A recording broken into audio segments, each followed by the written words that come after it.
All right, guys. PCGS officially throwing its hat in the ring.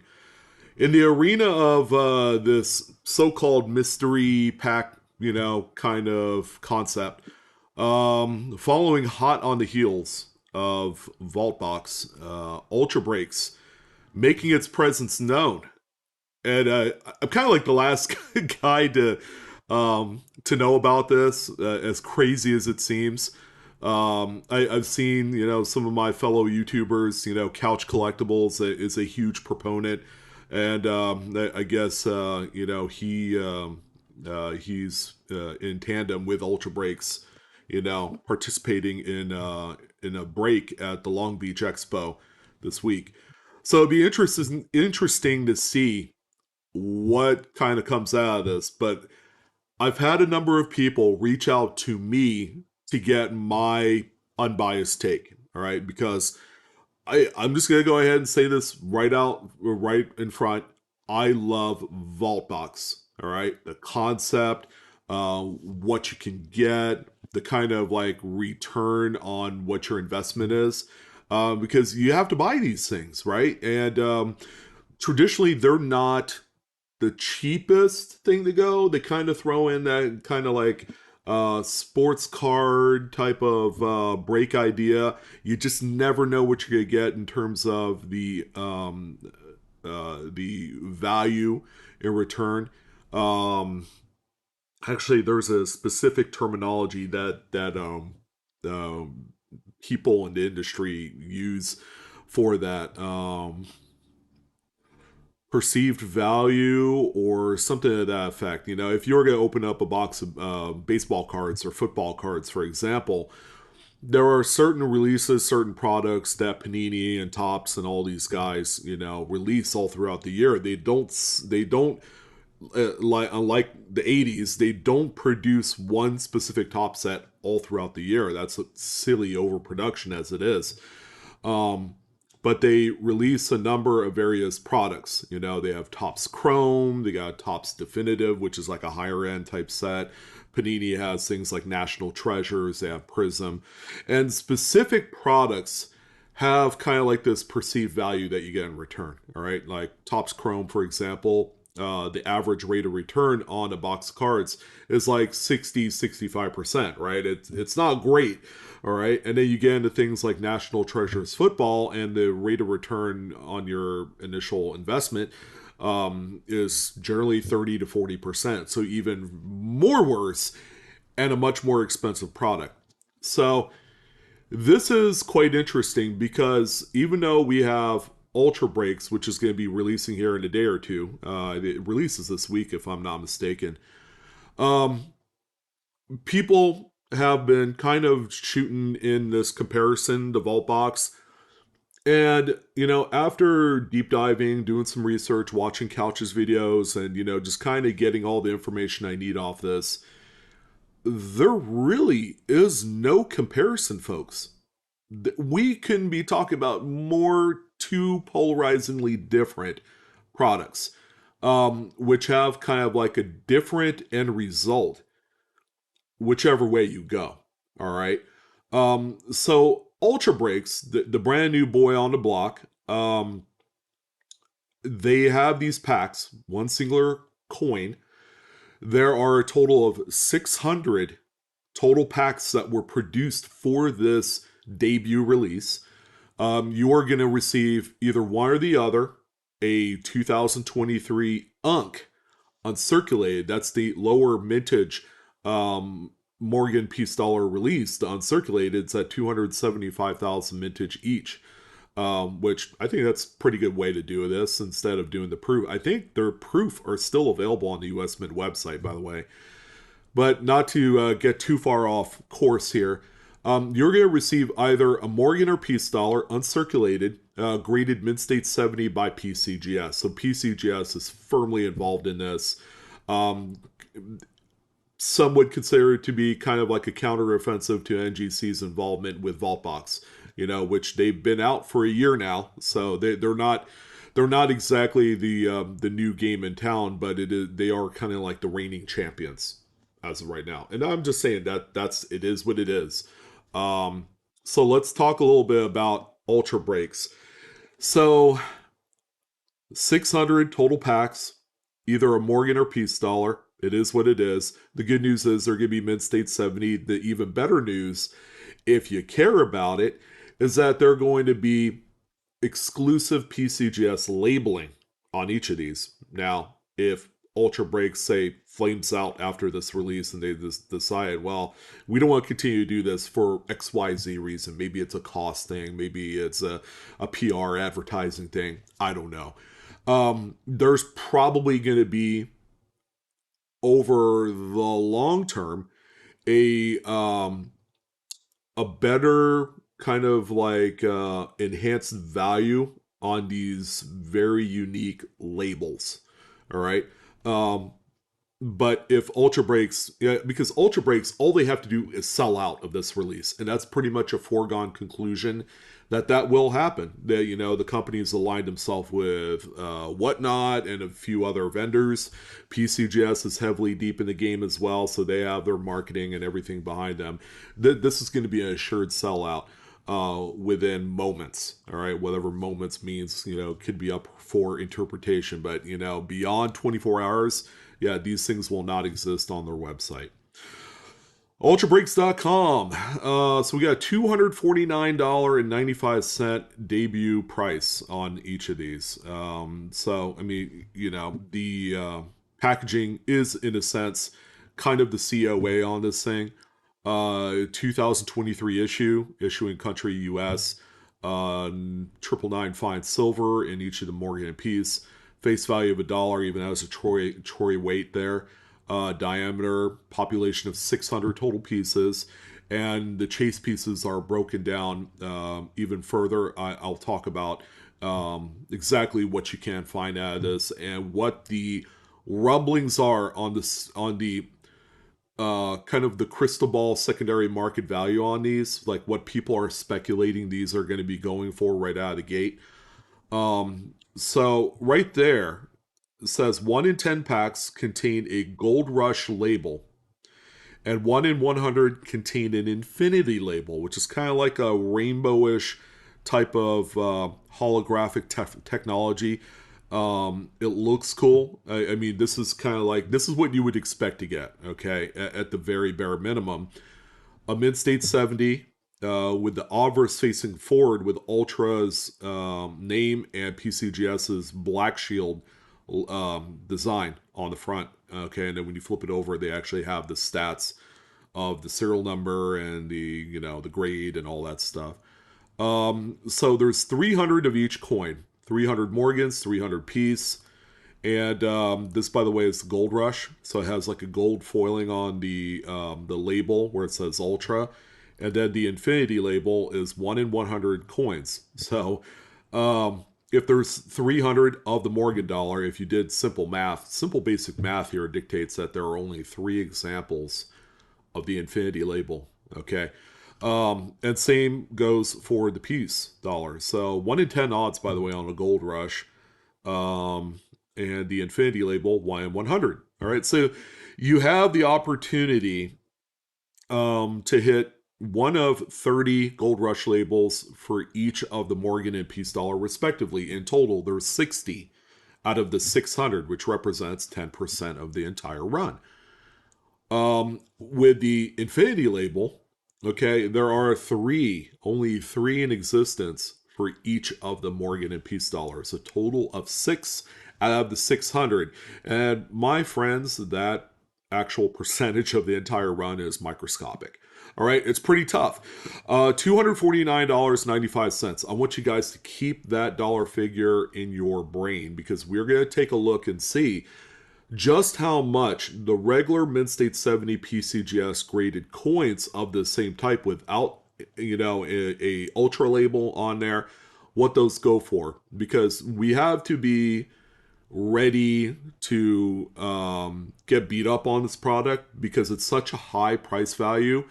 And I kind of hate to say this, but the pitch in this has nothing to do with the coins. The coins, in a way, helps set kind of like that floor, that table of sorts of where the minimum value is going to be. Unfortunately, 534 of the coins are just going to be the regular labels. Do I need to repeat that? 534 out of the 600 total are going to be regular labels. There's going to be 536 losers out of 600. All right. Wow. So just on dollar value alone, I mean, this thing is going to end up, for its release, it's going to be $150,000 that the company will make, if not more. Um, there's a little bit of a explanation on the 600 coins. Everything's gonna be mid state 70. You could have a chance at the Gold Rush or Infinity label. With just three in existence, they are simply the most limited 2023 Morgan and Peace dollars you can collect. Okay, I'm not disputing that. It's that's very limited. Um, each pack contains a limited edition Morgan or Peace bearing the Ultra label. 1 in 10 packs feature an Ultra Gold Rush label. Only 1 in 100 contain the elusive Ultra Infinity label. Rarity defined. Just 267 of each Ultra, 30 of each Gold Rush, and 3 of each Infinity exist. That's a total pop of 300. Amazing new way to collect. All right. Okay, so that is the product in a nutshell. It's actually very linear. It's very easy to understand. All right, $250 sale price. All right, so let's kind of compare this to what we just experienced with Vaultbox. Okay, they had just wrapped up, and for the most part, I would say quite a few of these boxes have been opened up for Series 3, which is the most recent example. And the cool part is, I'm glad Series 3 released because this is more of a apples to apples comparison based off of price value. All right. So if you guys remember, this particular release right here debuted at $229. All right. And just right out of the get-go, Vaultbox presents a much more cleaner, much more professional presentation. The company certainly put their best foot forward in the production of what they feel like is a container that equals better value. All right, and that's even before you get to see the coins inside. The top chase coin, which was pulled by our good friend Moon at DSS on Whatnot, the 1881 proof trade dollar, which has a value of like, what is it, $16,000 to $18,000 or something like that, was the big chaser. Okay, and a lot of your big coins come in the way of these red core coins. All right, so there's black core, there's red core. The black ones are a little bit more generic, regular. Some may gain use that kind of like return on your $229. I actually sold a common date mint state 64 Morgan dollar about what 4 weeks ago for $275. And I was more than shocked. So there is a little bit of a premium with the Vaultbox label and kind of like the unique nature of the presentations, to say the least. I mean, it does well on the secondary market the way it is, but we have to take into account, okay, what are the big chasers, and then work our way down from that, okay? The coin distribution list kind of tells the ultimate tale. There are multiple coins worth over $1,000. There's the big one that has the appraised value, the trade dollar, of around $16,000 to $18,000. There's a 1909 SVDB, which this one I do not believe was pulled yet. Okay, that coin in itself is what, $2,500. 1799 Drape Bus Silver Dollar. That one was pulled very early on as well in VF25. That one's what, 2,500 as well. 1797 15 stars Drape Bus Half Dime. Yeah, and you get the big picture. Now, just scroll down, take a look at all the red cores, because these represent coins that sell for above and beyond what the issue price of Vaultbox Series 3 went for. And there's quite a few of them. All right, there's a lot of chasers here, and the The pull rate on these, I believe, was 1 in 3. All right, so you have a much better rate of odds for pulling any one of the red cores.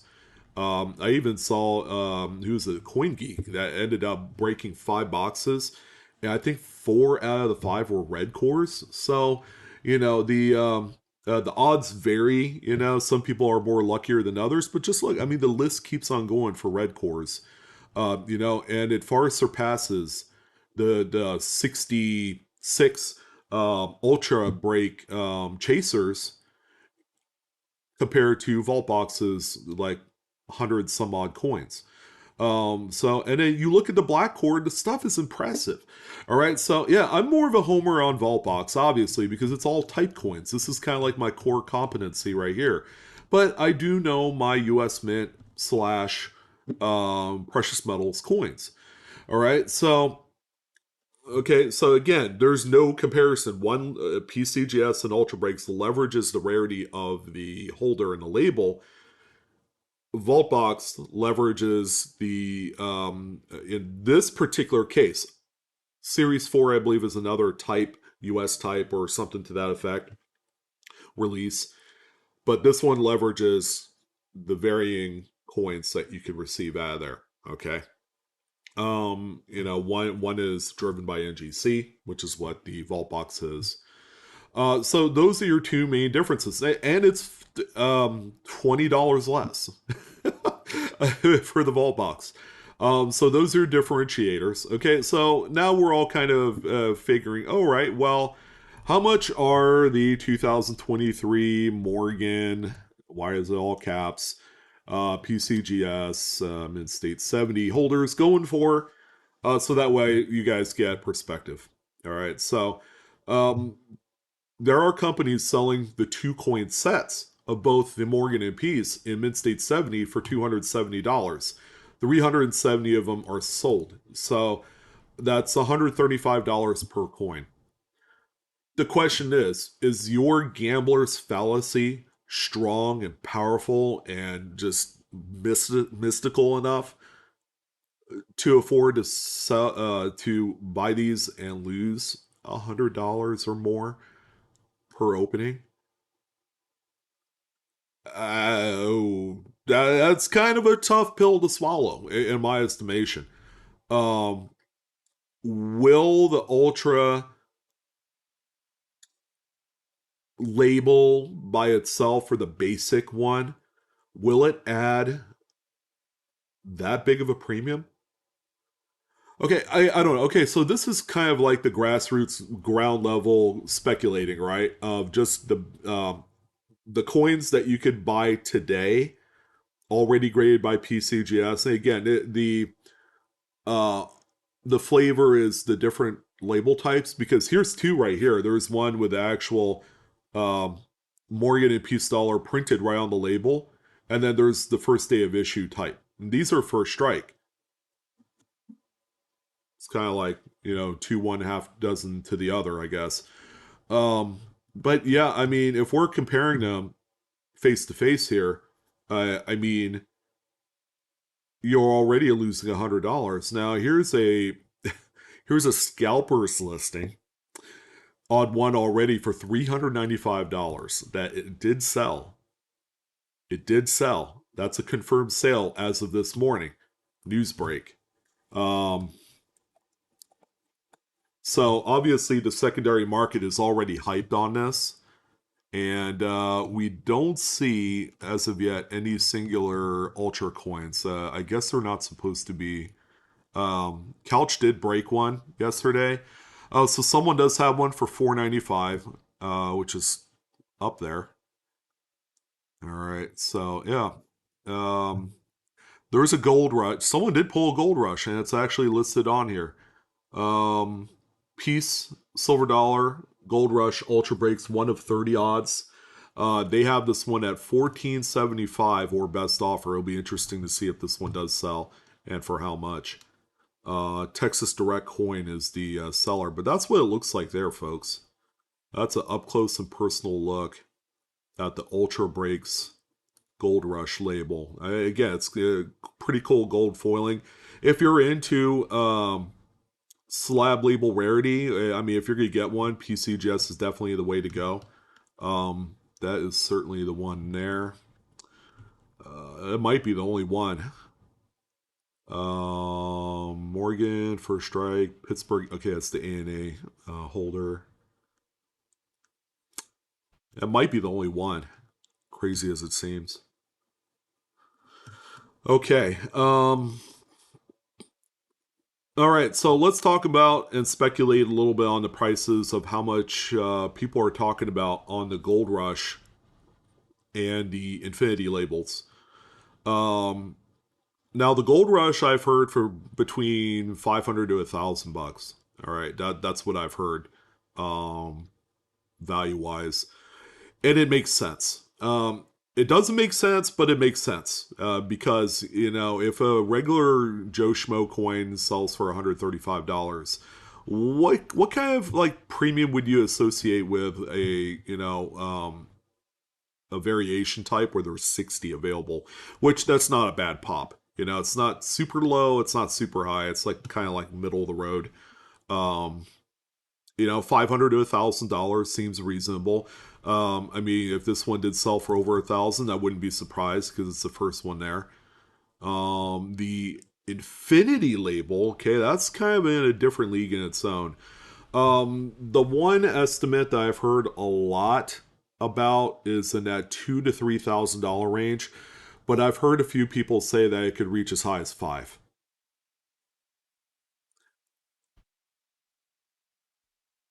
Six variants known. Three of each of the Morgan and Peace.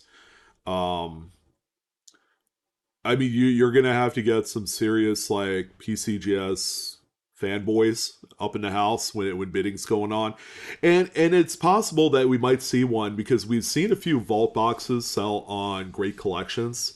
It wouldn't be out of the question if we see an Ultra Breaks Infinity label sell on either Great Collections platform or Heritage. They seem to be the best kind of like outfit, the best venue for such rarities. But I don't know. I would love to hear you guys' take on it. Number one, are you sold on Ultra Breaks? Is it too plain and boring for you? What are your thoughts on its comparison to Vaultbox? And I know there are Vaultbox antagonists as well. I mean, feel free to put your take on these as well. My personal view is I don't know what my personal view is. The Ultra Breaks debut release, it feels like it doesn't hit home to precious metals people, the stackers. It's way too much of a premium. It's too EIEIO of a break or a release for the precious metals crowd. For the type collectors, it doesn't fit the narrative of what they look for. And if you're going to ask anyone, like, if I had $250 to that's burning a hole in my pocket, they'll probably tell you I'd rather buy a type coin or I'd rather buy a 10-ounce bar. It's this is it's really in a kind of a weird spot right now, and I think, admittedly, the Vaultbox Series 1 and 2, when it was like more geared toward like precious metals and investing in that, from a grading perspective, it kind of feels like Series 1 and 2, where it's like it's in this kind of like its own separate crowd. Um, I suppose it can appeal to a wider audience because it's not selective on one aspect of numismatics or PMs. That's what I think. I think it's hard to navigate an appropriate, unbiased viewpoint of this product through one release. We gotta see what they're gonna do in the next release, the third release. I think we need a good solid like three releases to see where does the rubber meet the road in all this. And it's like ultra confusing. Therefore, Ultra Breaks is ultra confusing to the targeted audience. It could very well be a release that's targeted toward crossover, the sports card people coming over to coincide. the sneaker boys coming over. It's that gambler's fallacy. It's that hit of dopamine that you're trying to go for. Of course, that's not dopamine. That's just me motioning to the fact that this is like a cracked out kind of like break right here. It's like you need it, you want it. The prospect of breaking something that's $250 with a concept of hitting something that could be worth as much as 5 grand or more, you know, is a serious thing. It's like, hitting the lottery is what it is. So, I don't know. Let me know what your guys' thoughts are. That's all really I wanted to draw from this 25 minutes later. That's more than enough. Um, it's going to be interesting. It's going to be interesting to see what the future releases look like. Are they going to continuously leverage some of these kind of like US Mint modern, Silver Eagles, and maybe they'll do maybe a world coin, maybe a maple leaf type of variant, or year of the insert animal here type variant. I don't know. But yeah, this one has a lot of question marks and intrigue built into it. And the folks breaking these on Whatnot or going to be buying them off the website, I wish you guys the best. I hope you guys hit the heavy hitters out of there. But that's it. I'm your host, Sean, with Blue Ridge Silverhound. Thank you guys for tuning in on this one. And I'll see you guys here real soon. All right. Take care.